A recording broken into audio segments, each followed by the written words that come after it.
Breaking news today on Sekulow, the Supreme Court denies the Department of Justice ploy for illegal voting. Keeping you informed and engaged, now more than ever. This is Sekulow. We want to hear from you. Share and post your comments or call 1-800-684-3110. And now your host, Jordan Sekulow. All right, folks, welcome to Sekulow. And this is very important, of course. You know this case out of Virginia. This involved the Department of Justice and the Virginia governor's office, Governor Youngkin, who had this amount of people, 1,600 at the case that was before, ultimately, that has the Fourth Circuit Court of Appeals now, that a district court judge said those 1,600 non-citizens, they filled out paperwork. They are legally residents inside the United States, but they are not citizens, so they shouldn't be on the voter rolls. And the governor attempted to remove them from the voting rolls, 1,600 names.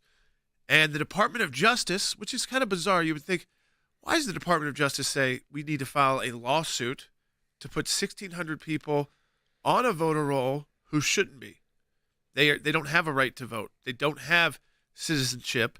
And by the way, do you want to get those people in trouble? Because if they did go vote because you sent out a get out the vote, or even just something generic from the state, like make sure you're using your vote, here's where you go, and that came in your mailbox, if you live in this zip code or you live in this neighborhood, and you went and you voted and you thought it was okay, but you were actually not a citizen, but they told you to do it, you can imagine the scenarios. And then, of course, you can get into the theories of voter fraud. The fact is, if you can find 1,600 people's names that you know are on the rolls that shouldn't be, I mean, how much worse is it? So the Department of Justice filing this lawsuit, trying to say, no, you can't do this with the voting rolls. What does this mean? Well, the ACLJ, by the way, we filed yesterday. So we are in this case at the Supreme Court. So we took really quick as you could take, action at the American Center for Law and Justice. There it is on your screen. The timeline the Supreme Court is set now. It put a stay in place of the district court. So what that means is Governor Youngkin in Virginia can go ahead and remove those individuals from the ballot, from the voting rolls, so that they are not, their names aren't there and they will not be listed. If they did come, they would not be on the voter files. The Department of Justice, again, could try to speed this up, but the election is, of course, next Tuesday. People are already early voting all across the country. So if you look at the timing, there's no way that this stay gets lifted before Tuesday. So this is the first, I'd say, big victory going into this election. And you may say, wow, 1,600 names. We all know how close these elections are. We all know how important not just the presidential race could be, but also all of the other races going on in Virginia, the congressional races. So 1,600, yeah, it may not sound like a ton to you. You can win a state based off that many voters. So, again, huge victory. ACLJ taking quick action there, protecting election integrity. We're also looking at a case that is, again, going back to the Supreme Court tomorrow to prevent illegal aliens from voting in Pennsylvania and having those votes counted. So that's a second case. The ACLJ, remember we talked about using those, making sure we had the resources this election season to both handle situations that come out before Election Day, and a lot of this because Election Day started, 2-3 weeks ago in many places with early voting. Of course, and then you got to handle the issues on Election Day, and then you handle issues after Election Day as well, which we know there are states already saying, like Pennsylvania and Michigan, and there's probably 3 or 4 more, who are saying there's no way we're going to have our votes counted that night, not even to the wee hours of the morning of the next day. It's going to be, at least 48 to 72 hours till we'll have a definitive number to be able to know who won the presidential race in Pennsylvania, who got the most votes, who gets those electoral college votes. Same in Michigan. So you have to have the resources. And that's why we've launched our election hotline for you at aclj.org. And you've got a matching challenge right now. It's an early, we moved it up because we want to have all the resources available right now to handle all of these cases. And you can go, of course, if you need our help. But right now, your donations are doubled at aclj.org. We need that resource so we can handle any and every case. We'll be right back.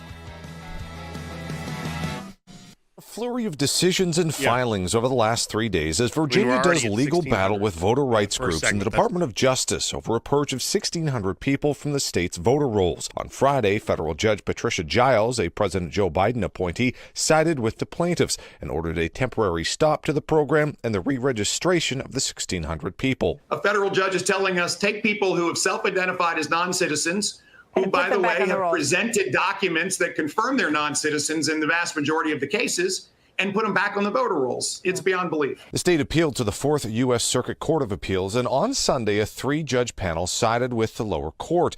Virginia Attorney General Jason Miyares has announced on social media he then filed an appeal with the Supreme Court Sunday night. That's been a law that's been in place and been enforced by Democrats and Republicans. The fact that the Department of Justice is trying to do this 25 days before an election is just, indeed, it is injecting chaos into something we don't need right now. You would think the Biden administration would look at that and say, all right, this is a relatively small number of votes. Let's just make sure you use this law correctly. And instead, they went with the nuclear option, and these federal judges agreed that they should be put back on the voting rolls. But the state is saying it's a crime for a non-citizen to vote. So you have people saying, I'm not a citizen and I want to vote, and we're saying we can't do that. And now the Biden-Harris administration is saying you will do that with the help of these federal courts. This law has been in effect for 18 years, administered by Democrat and Republican governors, and this is the reason why I believe that Americans and Virginians wonder what the Justice Department is up to. It's been in effect for 18 years. It's been applied universally by Republican and Democrat governors. And now, all of a sudden, when Virginia is getting tight, it launches a lawsuit against the Commonwealth of Virginia when we are trying to make sure that citizens vote, not non-citizens.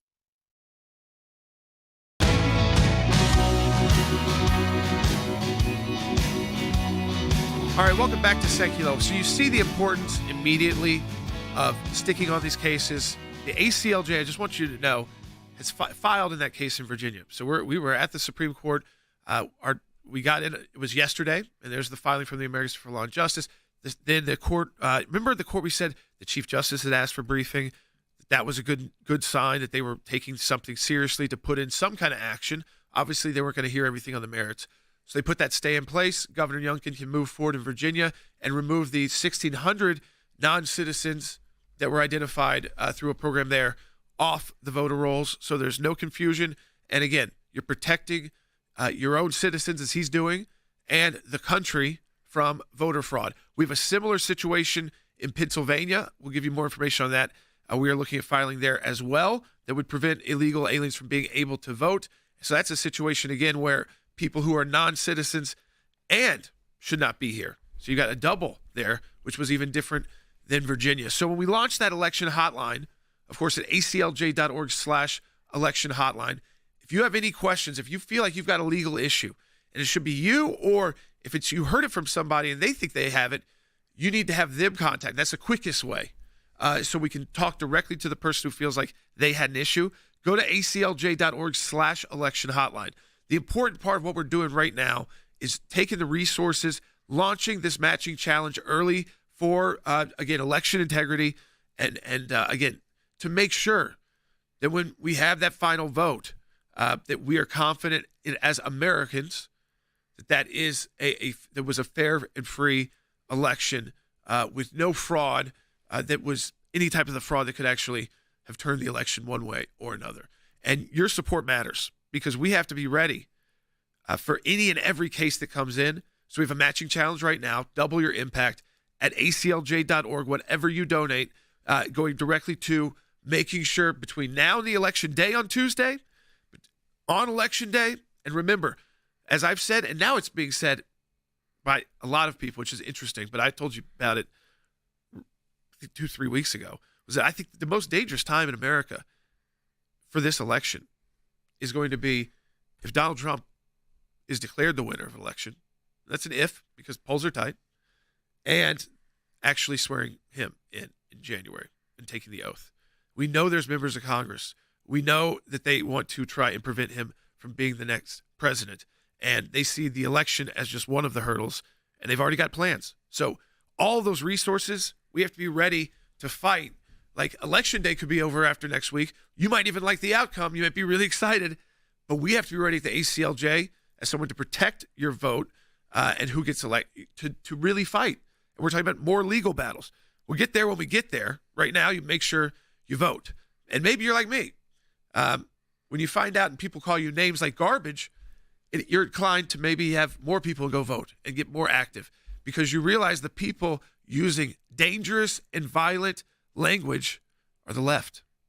And that's exactly what Joe Biden has done. And they are using him, I think, old Joe Biden, to put out these statements to test him, to basically see how far can we go in the rhetoric. We're calling him Hitler. So if you're a follower of Hitler, you're part of the regime too. Shouldn't you be also a target? Aren't you a fair target? You're just as vile, right? If you're at the rallies. So I want you to listen to President Biden. And then after a few hours, not 5 minutes, but a few hours, what they tried to put out on his Twitter account, in a statement to try and make good on it. Take a listen. And just the other day, a speaker at his rally called Puerto Rico a floating island of garbage. Well, let me tell you something. I don't know the Puerto Rican that I know, or Puerto Rico where I'm in my home state of Delaware. They're good, decent, honorable people. The only garbage I see floating out there is his supporters.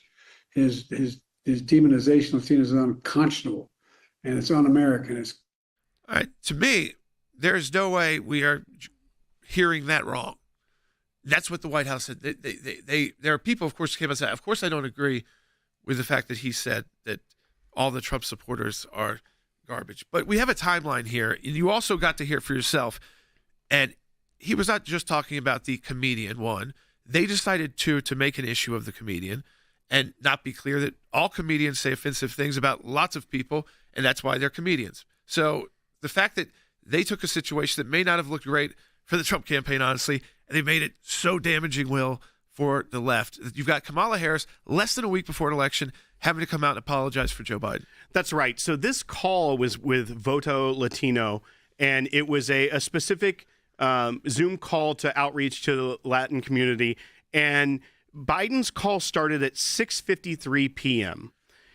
He tweeted out this at 8:31 p.m.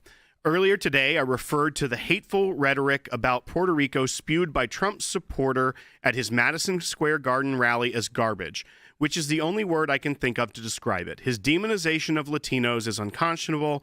That's all I meant to say. The comments at that rally don't reflect who we are as a nation. So they're trying to play back. So that's about 90 minutes after. This comment was right up at the beginning of it. The White House simultaneously released a transcript of the call in which people are now calling apostrophe gate because they added an apostrophe after, in the word supporters, they put the apostrophe after the R.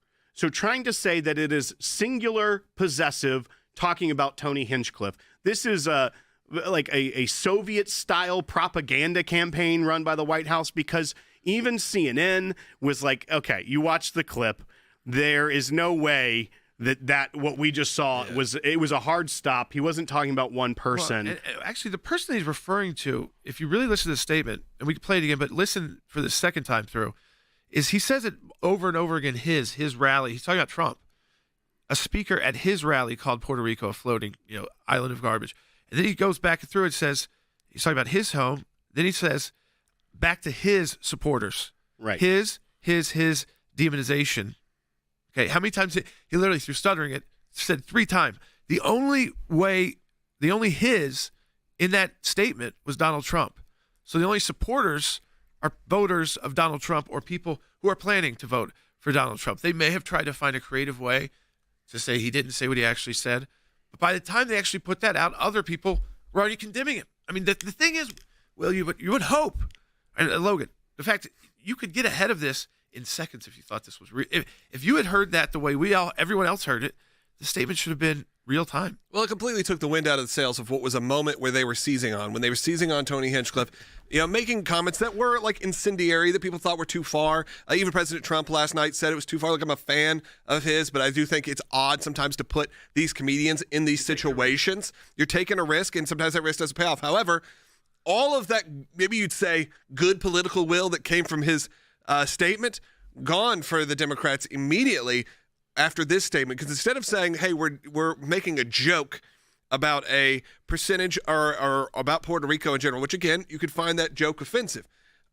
It also wasn't about Puerto Ricans. Yeah, about Puerto Rico. You're now saying half of the country is garbage, and even Caitlin Collins walked that back. Yeah. You heard her immediately saying this isn't what he said, because the Biden administration started putting out, really, like we said, the damage control. But I think we have a clip. This is Caitlin Collins on CNN. We're not talking about Fox News. This is CNN. Well, the White House is trying to say that what President Biden was saying, they're putting an apostrophe there in supporters, saying it's the singular, I guess referring to the comedian, that supporters comments. I mean, it's hard to really look at that when you can listen to it for yourself. She was on with Josh Shapiro, who then later on even went on to Governor of Pennsylvania to say, yeah, I would never say that about people. I would never say that about half the country. And this is ridiculous. And I do think as well, there's another element to this timeline that is damaging for Harris. Because not only did it take the wind out of the Democrats' sails about this, look how bad they are, the comedian called Puerto Rico garbage, and now they can't really use that effectively anymore. No, but here's the odd timeline. Joe Biden had this call with supporters at 6:53 p.m. when it started. Harris was taking the stage at 7:15, 18 minutes later, to give what they've been billing as the closing message, the biggest speech of her lifetime, on the ellipse with the White House in the background. So not only did it take the wind out of the argument that look how bad they are with Tony Hinchcliffe, on social media, I saw maybe one clip of Kamala Harris from her speech that was supposed to be billed the biggest thing ever, 75,000 bureaucrats attending because, it's easy to get that crowd that large when you're a Democrat in D.C.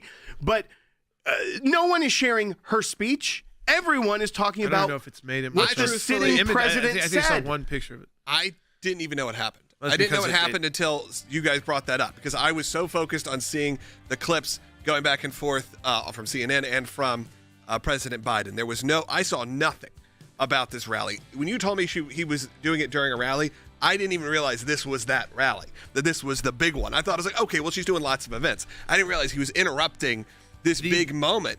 Again, I was at a film screening. This was her Madison Square Garden. Yeah, I was at a film screening last night for the Bonhoeffer film and thought, okay, I'll check after. And when I checked, all of social media was just the garbage line. That's all I saw over and over and over again. In the next segment, by the way, we're going to be joined by John Andrazik from Five for Fighting. He's got a great new campaign in his support for Israel. He's been just an incredible voice supporting the people and the hostages. So stay tuned for that, and we got a great show coming up. Again, support the work of the ACLJ at aclj.org, and phone lines are open at 1-800-684-3110. John Andrazik coming up next. Senator Blackburn, because you're getting to travel across a state that is, you've got from West Tennessee to Middle Tennessee to East Tennessee. East Tennessee, of course, hit hard during the hurricane. I wanted to start there, too. Are people there in East Tennessee able to cast votes? Are we making sure that they're going to be casting votes in the coming days? I mean, I don't know how early voting went there, but are there going to be enough places for people to try and go if they are still being relocated? Our Secretary of State in Tennessee, and likewise in North Carolina and Georgia, they've all worked diligently to find a way for people to be able to cast those ballots. So people can check with their county mayor's office, and they will tell them what the process is for being able to vote. But there are locations and provisions that are being made. And we want to make certain everybody is out there ready to vote. Of course, in Tennessee, we want to keep our supermajorities in the state house and the state senate. We also want to make certain that I go back to the U.S. Senate and I ask for everyone's vote. We also want to make certain that nationwide, President Donald Trump not only wins the Electoral College, but he wins the popular vote. So everybody go vote early. Early voting is going on in all of our states, so get out there. The message has gotten through, and I love seeing that loud and clear from speakers down to municipal leaders, up through state leaders and federal leaders as well, that we can't just say, well, we're going to get a good vote turnout and Donald Trump's going to win our state. No, we want to blow out the vote.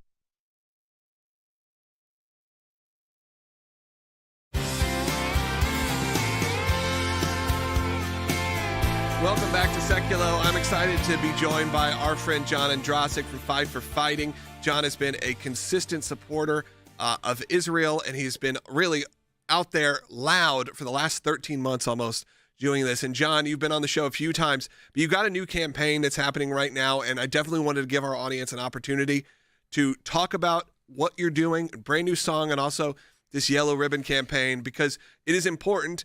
Now that we've crossed the 1 year, and I think at that point you start to you start to dwindle, starts to fade. But we can't forget what's happening, and you've done this new campaign to really kind of reignite that spark. Yeah, of course. I mean, I think frankly from the beginning, we have not given the hostages, not just the American hostages, but all the hostages, the attention it's deserved, and that's putting it lightly. You're too young, Logan, but, I remember 1979 during the Iranian hostage crisis, where every tree mailbox had a yellow ribbon around it. Everybody was talking about our hostages. And for some reason that hasn't happened this time. But I also think there's probably a better chance now than ever to have some movement on this. With Sinwar killed, with Hamas, Iran, Hezbollah neutered, I think it's really important that we keep the hostages up front and center, because I do think if there's been a time where we can have some movement, it is now. So hopefully this song, I hope everybody makes their yellow ribbon videos. Basically, all you have to do is make a video of yourself tying a yellow ribbon around the tree, say some words of support for hostage families, post it on your social media with "Let Our Hostages Go." And if we get millions of these going, the politicians in the world will not be able to ignore us. It's an important time to do it. Obviously, we are 1 week out from the presidential election. All eyes are on that, but we need to remember, what's actually happening, and this can go beyond politics. And my family plans on doing it this weekend. We're going to plan on going out there when our weather clears up a little bit here in Nashville, and doing this together as a family, and we'll be posting that as well. And we hope people will feel inspired to do this, because I follow you very closely, and we're friendly. We talk quite a bit, but it is one of those times where, like I said, it can be easily forgotten. It can be easily disregarded, and it's not the number one story anymore.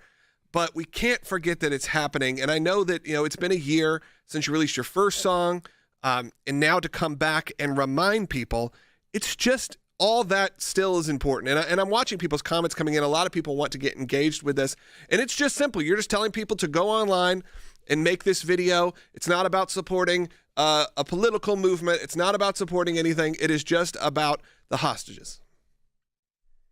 I had an op-ed in the Washington Post the other day basically saying, if there is one issue that we can all agree on in this divided time, nobody's garbage, nobody's bad. One issue, we can agree to recognize, support our hostages and their families, and demand that the evil actors of Hamas let them go. That is one thing I think every American of sound heart can agree on. And certainly we're caught up in this election, and everybody's angry and everybody's, anxious. But think about what our hostage families have been going through for over a year. Think about that pain, that suffering, and tying these yellow ribbons not only give support to our hostages and our hostage families, they're also a memorial to those hostages who are not coming home, to Hirsch Goldberg, to so many of the hostage families who have been broken. So there's so many reasons to do this, and it feels good. It feels good to do this. And again, the song is also out there for folks to take to heart. We saw Logan with OK and how that impacted how music has a way to cut through the noise, to cut through the barriers. So hopefully with this song and this effort, we will continue to do this. And also we're going to college campuses. I'm going to Cornell on November 11th with Patricia Heaton. So we're going to the belly of the beast and supporting our Jewish friends, the Jewish community, and frankly, people of conscience. So we have a lot to do. I think the time of lamenting up over October 7th is over. Now it's time to get proactive, go on offense, and win this culture war for humanity. And John, your op-ed, which I encourage everyone to go read at Washington Post, you can get it online. John Androsik's Song for the Hostages, Do You Know Their Names, is the headline it's under. And I do want to point out just one impactful part for me is you do bring up the names of the hostages, specifically the American hostages, and how many people can forget over time when there is a catch-all term like the hostages, which is when there were so many taken by Hamas, it is hard to sit there and list over 150 that were originally taken. But the importance of the dignity of those that are still held and those that were killed by Hamas, by remembering them, giving them that dignity, saying their name, and knowing that, I think is a really important, impactful part of your op-ed. I just wanted to hear your words on that. Well, thank you, Will. You said it so eloquently. I wish I could have said it, myself. But yeah, look, their names are Idan, Sagi, Keith, Omer, Hirsch was. I get emotional because I worked with Rachel on many of these campaigns and the Yellow Ribbon campaign. Hirsch was a hero, like his family is, like all the hostages are, and their families are. So again, we're not going to know all the names of the 100 or so hostages, but we can know the American names. There are 4 of them. So again, I think so much of this speaks to the fact that our country is broken in so many ways that it seems our hostages are an afterthought. So hopefully once we get through this election, we can have a little more common sense, a little more heart, and also, frankly, not hamstring Israel with our policy. That is a big reason why these hostages have not been able to be coming home.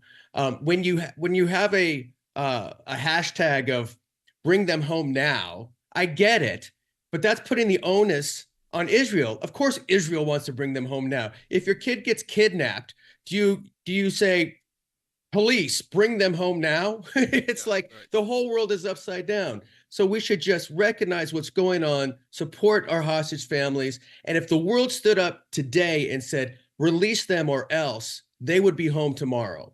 We're all going to do that, John. We're all going to support you and what you're doing. And I always appreciate your point of view and coming on this broadcast and really being a voice for a lot of these great causes and for the military and for the troops as well. I know you're doing an event this weekend. I hope to see you out there here locally because it is important that you are always there in an incredible voice when sometimes the entertainment industry can be quiet or on these really important topics, but you are there. So I want to say thank you. And also, obviously, everyone go follow John, support him, and make one of those Yellow Ribbon videos. Again, my family's going to do it this weekend. I encourage you to do it as well. John, thank you for joining us. We always appreciate your point of view, your perspective, and of course, your incredible music. Will and I have been fans for so many years, and it's just such an honor to not only call you a friend, but to find someone who really is a like-minded soul in that way and have such a great heart for all of these incredible issues, but of course right now focused on supporting our hostage families. So again, we appreciate it. Go check out John.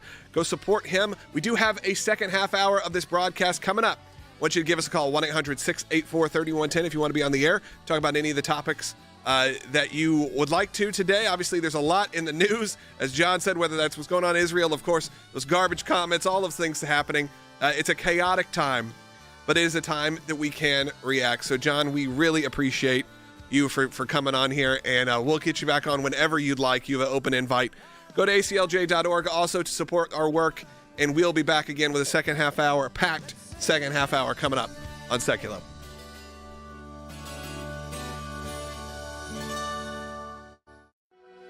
This election is crucial.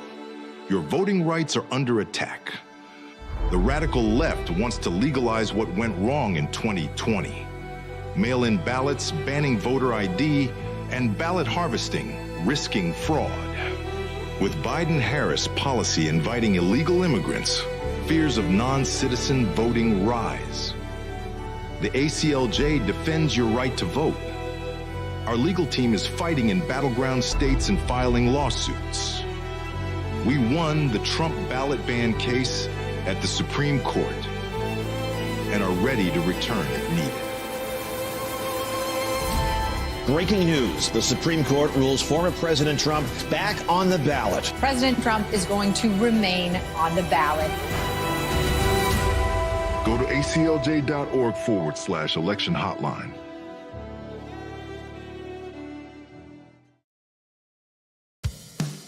Keeping you informed and engaged. Now more than ever. This is Sekulow. And now your host, Jordan Sekulow. All right, welcome back to Sekulow. So right off the bat, I did want to let you know, too, through our election hotline at aclj.org/election hotline, which we just launched, and this is something, again, we are raising funds for through our matching challenge because, as we said, there's always issues leading up to Election Day because really, in many states, including where we're headquartered, it's been Election Day for 2 or 3 weeks, and that won't come to a close. Some, they go right up to Election Day. Other states close a few days before. So where we are, I mean, it's Election Day through tomorrow evening, and then there's a little bit of a hold, 3 days, and then it's Election Day. But we've already helped somebody who contacted us, and that's why we set this up. It was a California voter whose mail-in ballot had not arrived. And we talked about the difference between going in person early versus a mail-in ballot. So their mail-in ballot did not arrive. So at that issue, he contacted us because he didn't want to do anything that would get in trouble because he requested that mail-in ballot. And, what if that shows up later, but it's late? So you understand why. And I think it was a very good decision. So he contacted us. We walked him through the process so he knew exactly what to do. He went early, voted in person rather than risk it on another, what we believe is just a lost ballot. And it does happen when you are relying on those mail-in ballots. And I did say that is, again, some of your states, that's the rule. They're mail-in ballot only. But in the other states, I always prefer early voting or Election Day voting over absentee or mail voting because we just know that you're relying on your postal service being inundated with all these same-looking envelopes. And how much mail do you get a week or every couple of weeks from your neighbors or people that are sometimes even a couple miles away that somehow slips? So when it comes down to voting, between early voting and Election Day voting and what your state allows, you've got time to get there. I also want to point out this. I think you should honestly, and I hope it's rallying to some extent, and I think it was telling, sometimes these things happen, I think for a bigger, higher reason we can't all explain. So Kamala Harris, yesterday is doing this major speech, her closing argument, which is tough to even figure out because on the issues, we haven't heard anything. So, but she gives this, big speech on the ellipse, I think is to try to invoke some of the January 6th stuff, but look presidential, which has been tough for her, honestly. And that's just, don't take my word for it. You go to the other liberal commentators who think it's been bad, especially when it comes down to just her, how she's been presenting herself or answering questions. Having a tough time with Anderson Cooper, for instance. Doing better maybe in the debate settings than even in those kind of settings because of who the moderators were. But putting all that aside, Joe Biden, who's still president of the United States, we all kind of forget about, but he is the president of the United States. For maybe he shouldn't be because on the one hand, if he is calling half the country garbage, which he did in this statement, and it was unintentional, then what else is he doing that's unintentional that takes 3 hours for them to correct? And should he really be the person in charge of what military decisions we do or don't make through January, through mid to late January? And so that's one question because that's the only way you would believe that, this was just a misstep. But it was a misstep in a statement that wasn't corrected by him immediately or by his staff immediately. It took them, what did it take them, an hour and a half? Hour and a half until that tweet went out where he was saying all I meant was to talk about the comedian and then also the transcript dropped that had an apostrophe, trying to make it singular possessive. I know that people really love to hear the nitty-gritty about grammar rules from the White House. That's really what people are looking for out of their president. If you have to use grammar rules, right, you've lost the news cycle already. And what happened was, other than a few clips here and there, who is talking about even Harris's speech was good or bad? I don't even know what she said because there was nowhere to look. I mean, everybody went right to this, and they went right to her ultimately having to condemn it. So when you're in a position where, again, these are unnecessary, self-inflicted wounds, and when you do that, it happens at the end of campaigns that are flailing because things are not running smooth. Obviously at the White House, obviously between Joe Biden and Harris, and on the Harris campaign. So we're going to get your calls, 1-800-684-3110. Remember, if you have an election-related legal issue, we want you to specifically go to aclj.org/election hotline. We have that victory out of Virginia at the U.S. Supreme Court, making sure the fraud won't happen there. ACLJ a part of it. Donate today. We double your donation at ACLJ. A speaker at his rally called Puerto Rico a floating island of garbage. Well, let me tell you something. I don't know the Puerto Rican that I know, or Puerto Rico where I'm in my home state of Delaware. They're good, decent, honorable people. The only garbage I see floating out there is his supporters. He's talking about the Border Patrol. He's talking about nurses. He's talking about teachers. He's talking about everyday Americans who love their country and want to dream big again and support you, Mr. President. And I hope their campaign is about to apologize for what Joe Biden just said. We are not garbage. We are patriots who love America. This is the president who said in his inaugural address that he was going to put his whole soul into uniting the country. You could put half of Trump's supporters into what I call the basket of deplorables. The racist, sexist, homophobic, xenophobic, Islamophobic, you name it. The fact that Biden was speaking about more than 500,000 Americans that are Trump supporters. First, you had Obama calling us clingers. Then you had Hillary Clinton calling us deplorables. Then you have Kamala Harris calling us fascists. And now you have Biden calling us garbage. This tells you all the division and hatred that's happening. I want to put it into a larger context of your recent comment comparing the Sunday Trump rally to a Nazi rally.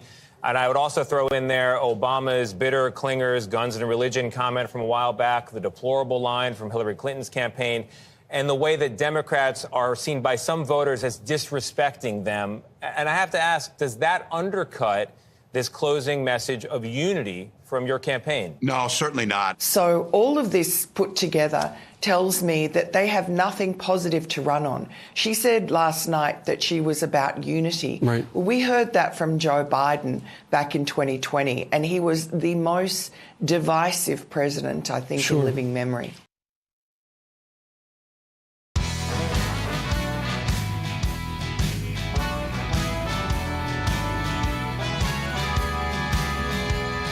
All right, welcome back to Sekulow. I want to play this too because we've talked about it a lot. So what did Kamala Harris honestly have to do? After the ellipse, after the big speech, was she talking about that? Was she getting around? Nope. She was asked about Joe Biden now referring to half of the American people as garbage in reference to trying to point out the comedian who was talking about it in jest. And, of course, comedians are offensive by nature. If you don't like comedy, lots of people don't because of that, but free country, First Amendment. I don't know if I'd always pick comedians to kick off my political rallies, but people are doing that more and more these days, thinking that we're adults enough to know that those are, again, not nasty and directed, and they're not serious comments at all. But this is what Harris had to end up doing. So at first they were using it as a way to go after Trump. He's Hitler, he's Nazi, fascist, and now they're calling peace people or islands, however you want to say it, as garbage. And then, in fact, now they have referred to the American people as garbage, so Harris had to put this out. Biden took his comment last night about garbage. Listen, I think that, first of all, he clarified his comments, but let me be clear. I strongly disagree with any criticism of people based on who they vote for. All right. Here's the truth. He didn't clarify anything. I mean, I know the tweet goes from him and the White House puts the apostrophe, but it took them, they only reacted after Logan, the media reacted. Right. And so they didn't even catch it as a problem until the media started running with it and they said, uh-oh. And then everybody had to condemn Joe Biden yesterday. And then by the time it got to Harris this morning, I guess, she was able to say, see, it was corrected. He didn't really mean that, and try to move on. But it doesn't matter because it's Biden Harris. That's who we're talking about here. That's her boss still. Yeah. And that's how she got to the position she's in. So she didn't want to have to directly condemn him, and she didn't. Yeah, I mean, it's what happens when a story. She's letting him get away with that statement, which is just made up by his staff. Yeah, and when a story gets flipped like this, obviously the damage control is going to kick in because what it's really going to do is just end the entire big moment that they had, the big gaffe, if you even want to call it that, that they felt like was from that rally. That was the one moment. By the way, if you go watch the whole bit from Tony Hinchcliffe. I mean, he hits everybody pretty hard. That's what comedians do. So what I'm saying is, like, But, they isolated that one spot. You will hear the things that you don't like. You will be offended group. by, Right. and that's okay. That's part of the art form. But they took that one bit and they were going to run with it. I believe they were going to run with it for weeks. Yeah. Or for a week. We were going to run for a week. It was going to be part of this. And now that part not only has been taken away from them, it has been so distorted to where now you're calling even a bigger group. It's like, okay, you called them garbage, they called them garbage. All right, now it almost neutralizes any sort of good or bad publicity coming out of this, unfortunate moment a week before the This election. is why people are getting shot and why they're taking shots at Donald Trump. And someone was killed at a Donald Trump rally. We take away from the fact that they always want to talk about January 6th and this individual's there. By the way, again, a protester shot by law enforcement and issues about whether or not that shot should have been taken the way it was. But it's only at Trump rally where we've have someone else been killed. All because, and the people who are taking these actions think for their own reasons, these are something I should be doing. This is protecting the country. So you don't have to be that demented. It doesn't take that demented of a person to think I should be the hero who removes this person so that there's no question this enemy of democracy, this Hitler, part 2, this fascist can't become president because they won't be around anymore. And then a few weeks later, after someone was killed at a rally, a few weeks later, takes about 15 minutes to play a golf hole. On the next golf hole was another person who thought, and it was very politically active, thought they should remove this problem from the country so that it wasn't up to even voters. Yeah, and that's the rhetoric. And then you add garbage to that. That is like Hitler. I don't like saying that about much, but if you actually start demonizing people, and then you're dehumanizing people. All right, so I believe our guests are joining us now via phone right now, so I just wanted to give you a moment. Will, why don't you set up some... That's right. We have a surprise guest on. We have Senator soon-to-be Senator Kari Lake out of Arizona, calling the candidate for the Senate in Arizona, calling with Rick Grinnell. And Jordan, I just want to let you know we've got her on the phone. Yeah, Kari, it is great to talk to you. I want to ask you this first because we know Arizona is going to be so important for the presidential election, but we also know that it's great to win presidential races, but if you don't have a Senate which is friendly and working with a president, the president's whole policies and issues can be slowed down entirely. Their nominees, the people to try to fill the right roles that you've got to fill in government. So it is just as important that if we elect Donald Trump, we also elect people who are going to be working with him like you. But tell us, what's it like on the campaign right now in Arizona? Well, thank you for having me, Jordan. And you're right about what you just said. We saw that in the first term. We don't want people stabbing President Trump in the back. We want people working with him to get this America First agenda moving quickly through, because we need a quick turnaround. We've got so many problems right now that we need to be addressing immediately, and he needs allies in the Senate. And I'm probably one of his best allies in the whole country. I believe in him, and I believe in the America First movement, and I saw what it did for our state under President Trump in his first term, and I know this go around we can do even better things. The campaign trail is going great. Our polling looks wonderful. The people of Arizona are hearing and heeding the warning that we got to get out and vote early, and we're seeing record numbers of people showing up to vote early. I believe I heard yesterday we have 125,000 more votes already banked from Republicans than the Democrats have. And so this is an excellent sign. And of course, Election Day is on the 5th, so we still have more days of early voting. President Trump is incredibly popular in Arizona, and we believe we're going to see those President Trump, Kari Lake, and people are going to vote Republican all the way down the ticket. You know, we're right here on the front lines. We are at ground zero for a wide open border. We're at ground zero for the fentanyl crisis, which is a weapon of mass destruction, killing a young generation. And we're at ground zero when it comes to the economic woes that were created by Kamala Harris and rubber stamped by my opponent, Ruben Gallego, who is a radical, far left Democrat. So I think we have a lot going for us. We've got the solutions, and the people are activated and ready to vote. Yeah, I mean, talk to people too about the border, because I know it's now impacts every state, everywhere you are. It doesn't matter if you're a border state or not, or close to the border, because of what you mentioned, fentanyl, the drugs, they're killing people. It is the number one killer of, I think 18 to 39-year-olds, so young people in America. And it doesn't matter if you're in Arizona or somewhere, but you then have to be like the hotbed. I mean, so if you're dealing with those cartels that are also utilizing that brings in even more violence. I mean, do you think it's resonating enough with folks in Arizona that they can't just go along with whatever the left is pushing, that maybe we should do a little more of this, but not really taking it seriously and actually doing everything we can to secure our country? That means the citizens of Arizona as well, from whether it's criminal illegal aliens or kids who are being trafficked from other countries. I mean, all these horrible issues. And it feels like it's just us on the right. And maybe, hopefully, voters, Kari, have figured it out this time that we will actually get things done and we care. The policy we have right now is showing no compassion to human beings at all. I mean, think about it. Wide open border. Children are being sex trafficked across our border. 325,000 of them have gone missing. I, as a mother, I can barely sleep at night thinking about that and thinking about where those kids may be. And then women are being raped as they come across. Humans are being trafficked across the border, and many of them are forced to work. They're almost indentured servants. They have to work to pay off the cartel and their smuggler who got them across the border. And it certainly is not compassionate toward the American citizen who's struggling right now. We're watching as when you have millions of people pour across the border, they depress the wages of hardworking, working class and middle class Americans. And then, we talked a little bit about the fentanyl. Most of the fentanyl is coming across Arizona, and that is making it to all 50 states, and it's just creating carnage in its path, because so many people, when you lose a 16-year-old son or a 20-year-old daughter to fentanyl poisoning, that creates a hole in your life, in your heart, that just never heals. And this is happening to hundreds of thousands of families around the country. And this is all because they chose to open up the border. President Trump had delivered us the most secure border we'd ever had in Arizona. I lived here for 30 years. It had never been secure until President Trump. And on day one, minute one, Joe Biden, Kamala Harris, with the help of my opponent, Ruben Gallego, came in and tore that border wide open and created this problem.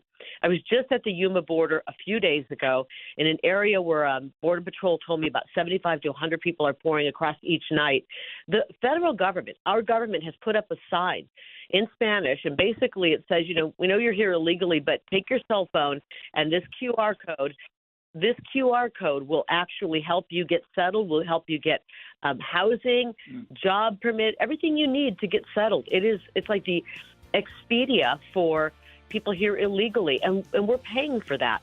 And this is why President Trump, and I agree, we need to send these people back to their loved ones, back to their homeland, in order to save our homeland. Kari, for people, again, you can go to your website. If you're in Arizona, get involved. Donating is important right now, folks. And, of course, if you're out of the state, you can donate and help. If you're in state, you can volunteer. So go get with the campaign. Get on the ground. Kari's working hard. And, again, this is going to be key. You don't just take the White House. You want the Senate, too. You want the House. We'll be right back.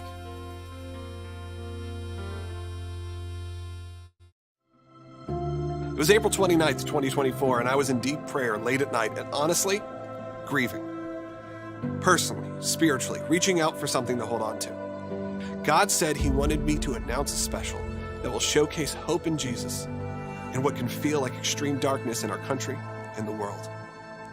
In this special, we will shine a light on true stories, show regular human beings that follow God's calling even when it's not easy. I believe that people were born pro-life. The devil's lies began to infiltrate, and we begin to believe those lies. The battle that we're facing in this life-affirming movement really is a battle against darkness. It's a battle against the enemy who's trying to devalue God's very creation. All of us, including distance, sprinters, throwers, we all came together. This girl asked us, she was like, hey, you want to pray? We looked up and then we saw our coach. He was looking really angry at us. He yelled at us. He wouldn't let us pray. You cannot stand for God and God not stand for you. And the next day I went through with it and was just praying under my breath that God would honor the stand and it would truly be about Him and not about me. These are just a few true stories of regular people stepping up and standing up for God. It's the most beautiful thing to see in the midst of such tragedy and death and destruction, to see how our fellow Americans stand up and step up for each other. Anyone that comes to a Striper show, they're going to leave a new person. They're going to view life, music, and the message of the gospel in a different way. Share this special with your friends and your family, because we could all use a little hope.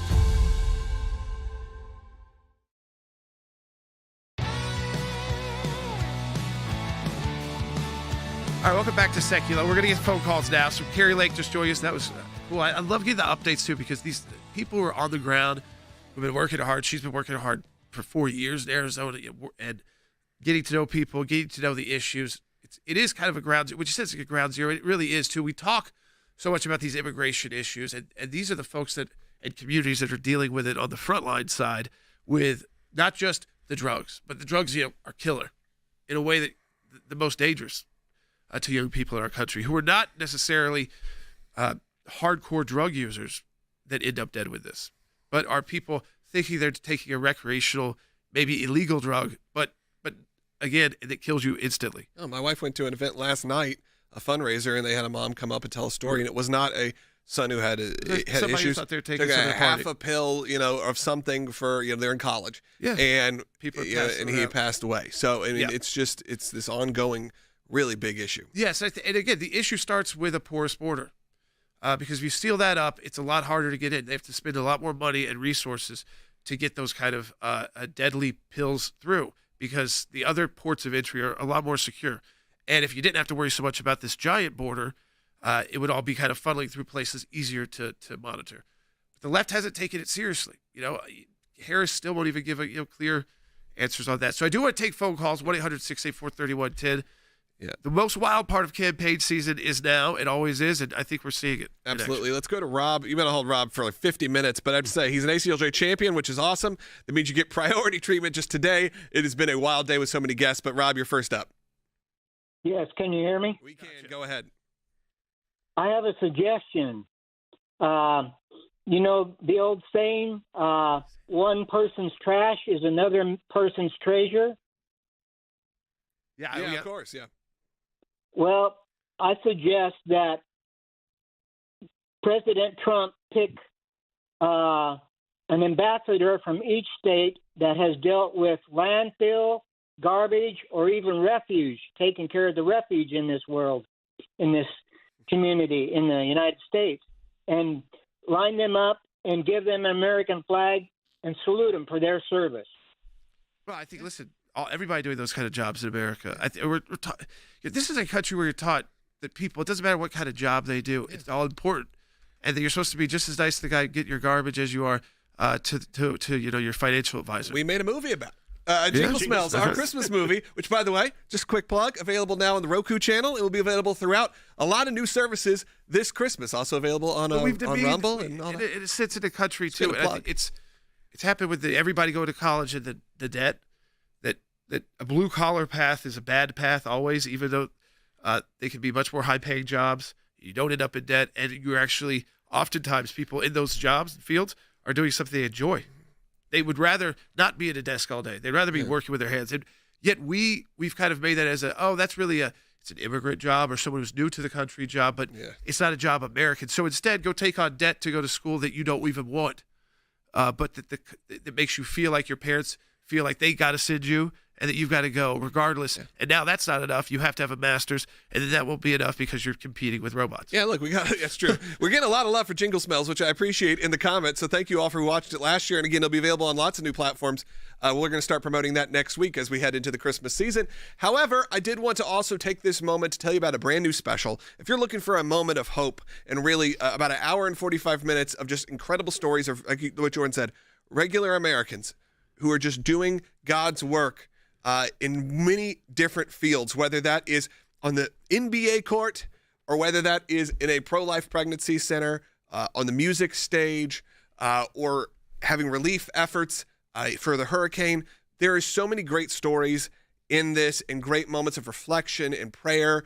And I really encourage you tomorrow night at 8 p.m., Halloween night, October 31st at 8 p.m. It'll go live on our YouTube channel, our Rumble channel, Facebook, X, and at ACLJ.org. It's called For the Love of God, Save Our Country. I host it. It is a phenomenal piece that our team put together, and I appreciate everyone. 3,000 of you supported it financially. The first day, the only day we ever promoted it, and we were able to fund this entire project in just one day. And with that, 3,000 of your names are in the credits. And if you did that, you should have already received an email where you got to watch an early access screener of it. It will be out, though, available to everyone for free, not behind a paywall. It is just available to everyone to access.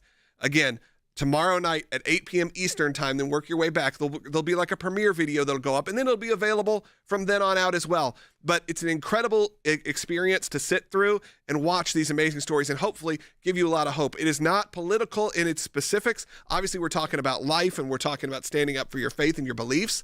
But this is something that hopefully in this world of chaos this week can give you a bit of breath of fresh air and give you that hope that regardless of who ends up winning this election next week, that there are still people out there doing incredible work, and you can be one of those people as well. Again, that special comes out tomorrow night, 8 p.m. I'll be on there live as well, commenting. So if you watch it, I'll try to respond to as many of you as possible. Let's go ahead, though, and take some more calls before we wrap up the show. Let's go to Annabelle, who's calling in California, who's on the radio. Make sure if you're watching on YouTube, subscribe so you get that notification tomorrow. Annabelle, you're up. Hi. You know, people say I like the tradition of voting on Election Day. We also hold dear traditional marriage, parental rights, kids riding their bikes safely to school, not fearing some illegal savagery, or being able to afford all the fixings for our famous Thanksgiving dinner. Start a new tradition so these beloved ones aren't forfeited forever by voting early this year. It was reported that the Democrats have already stated their intention to impeach Donald Trump on day one if elected. A University of Washington professor proclaims he has multiple lawsuits he intends to bring to cripple the Trump administration's ability to government. The Democrats care more about destroying him and supporters than how such actions will devastate our country overall. Begin another urgent tradition and become an ACLJ champion. There is undeniably none better. Hello? Yeah, we're here. I'm sorry. I thought I heard you tell me to stop. Well, we're just running out of time, so we appreciate you, obviously, your support. I think that people understand, and again, you might be running out of time where you are. So all states are different. Some let you early vote up until the day before Election Day. Some have it on Sundays, some don't. Some are open Saturdays, some aren't. I know where we are. We have it until Thursday evening. So no, if you thought in your mind, well, Election Day, I don't want to wait because I don't want anything to happen that I don't end up going to vote. Then make sure, and again, it does not matter if you are a red or blue state. I do not care where you are, because the first thing, as Annabelle said, is they're going to try to undermine President Trump. It's not even going to be through lawsuits or impeachments. Impeachments don't happen until you're actually in president, though they did impeach him after he was president, which was weird too. They're going to try and push this whole illegitimate, because look how big Harris won the actual popular vote, and he has no mandate from the people, even though that's not how you become president. There's a push now to say, you know what, we need to encourage everyone to get out to vote in every state, in every community. It doesn't matter if you're a blue state or a hard red state, in a tough congressional district or an easy one. Again, make sure to get the vote there, because if we can keep that close, that already stops problem one that we know we're going to have to fight post-Election Day with a victory. And I am hoping and praying for the nation that, by 4 a.m. or 5 a.m, we know who the next president of the United States will be. I know it takes time. We got the West Coast when elections are close, but we have to prepare for a longer battle, because there's already states saying, we're not going to know the vote. We're not giving you the tally about who won for 72 hours. These are East Coast states on Eastern time saying it's going to be 2 to 3 days. So you got to support the work of the ACLJ today. We've launched the election integrity hotline for people. We've already helped someone go and vote. So it's already working. It just was released yesterday. We also need your support financially so we can help everyone and anyone to lead up on Election Day and after Election Day, which I think is going to be a second very tough battle. Let's win first, though. Go to aclj.org. Donate today. Your gift is double.